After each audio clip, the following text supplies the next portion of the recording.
अस्सलाम वालेकुम एवरीवन, कैसे हैं आप? आई होप आप ठीक होंगे इंशाल्लाह। आज मैं आपके साथ शेयर कर रही हूँ एक मज़ेदार रेस्टोरेंट स्टाइल चिकन चाउमीन की ज़बरदस्त तरकीब।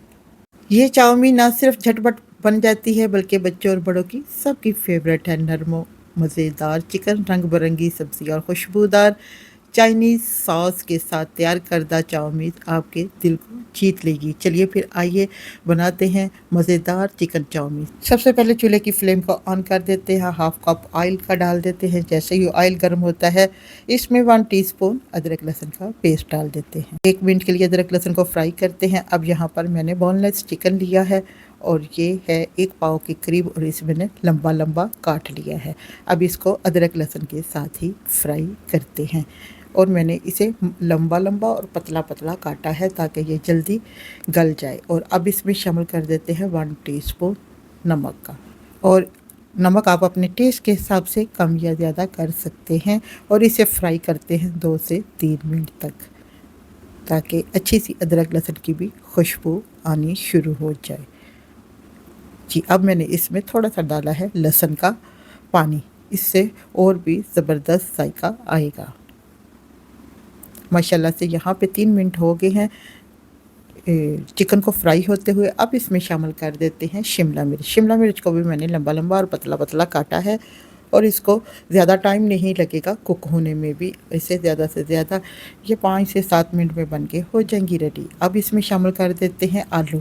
आलूओं को मैंने हाफ़ कुक कर लिया था, यानी पहले इनको लंबा लंबा काटा, फिर काटने के बाद मैंने इसे बॉयल कर लिया था। बॉयल करने के बाद मैंने इसे छलनी में डाल दिया ताकि तमाम पानी इसका नुचड़ जाए। अब जी इसमें शामिल करते हैं कुछ मसाले जो इसको और भी मज़ेदार बना देंगे। 1 टीस्पून इसमें लाल मिर्च पाउडर और 1 टीस्पून ही इसमें काली मिर्च पाउडर शामिल करते हैं और इसे मिक्स करते हैं। और आलू भी इसी दौरान में यानी 2 से 3 मिनट तक कुक हो जाएंगे अच्छे से, इसी तरह फ्राई करते हुए।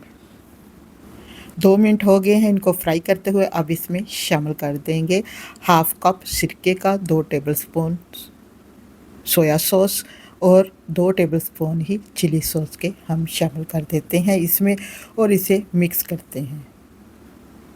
यहाँ पर आलू, चिकन और शिमला मिर्च अच्छी सी हो गई है कुक। अब जी ये मैंने नूडल्स बॉईल करके रखे थे, इसको स्पैगेटीज़ भी कहते हैं, और इन्हें मैंने पहले ही बॉईल करके रखा था। पहले बॉईल किया सबसे पहले, फिर इसे मैंने ठंडे पानी में डाल के रख दिए थे ताकि आपस में चिपके ना। इसे ज़्यादा से ज़्यादा 7 मिनट लगे थे बॉईल करने में। अब हम इसे मिक्स करते हैं 2 चमचों के साथ ताकि इनको मैं बिल्कुल हल्के हाथों से मिक्स करूँगी। अगर हम ये स्पैगेटीज़ को बॉईल करके रख लें और सब्जियों की कटिंग करके रख लें तो ये फटाफट काम हो जाता है स्पैगेटीज़ बनाने का। माशाल्लाह से माशाल्लाह यहाँ पर बहुत ही ज़बरदस्त हमारी यहाँ पे स्पैगेटीज़ बन के हो रही है रेडी। अभी हमें सिर्फ 2 से 3 मिनट और लगेंगे इसे कुक करने में। तमाम सब्ज़ियाँ भी कुक हुई थी, स्पैगेटीज़ भी कुक थी, इसलिए इनको ज़्यादा टाइम नहीं लगेगा पकने में। अब हम इसे 1-2 मिनट के लिए पकाते हैं और ऊपर से हम 1 कप के करीब शामिल कर देते हैं इसमें चिली सॉस। इससे बहुत अच्छा टेस्ट आएगा। और फिर से इसे मिक्स करते हैं और आखिर में डालते हैं लेमन। लो जी, हमारी ये चटपटी सी स्पैगेटीज़ रेडी यहाँ पे तैयार है खाने के लिए। आप भी अपने फैमिली फ्रेंड के साथ एंजॉय करें और इस रेसिपी को बनाएं। अगर वीडियो अच्छी लगे तो प्लीज़ लाइक करें, शेयर करें और मेरे प्यारे से चैनल नाजुक लोग कुकिंग एंड व्लॉग को सब्सक्राइब ज़रूर करें। दुआओं में याद रखिए और अपने प्यारे से फीडबैक से ज़रूर नवाजें। देखते रहिए, सीखते रहिए और बनाते रहिए मज़ेदार खाने सिर्फ़ और सिर्फ हमारे प्यारे से चैनल नाजुक लोग कुकिंग एंड व्लॉग के। माशाल्लाह से माशाल्लाह बहुत ही ज़बरदस्त बनी है ये चिकन चाउमीन। मिलते हैं नेक्स्ट वीडियो में, तब तक के लिए इजाज़त दें। खुश रहिए, खुशियाँ बांटें। Thanks for watching video and अल्लाह हाफिज़।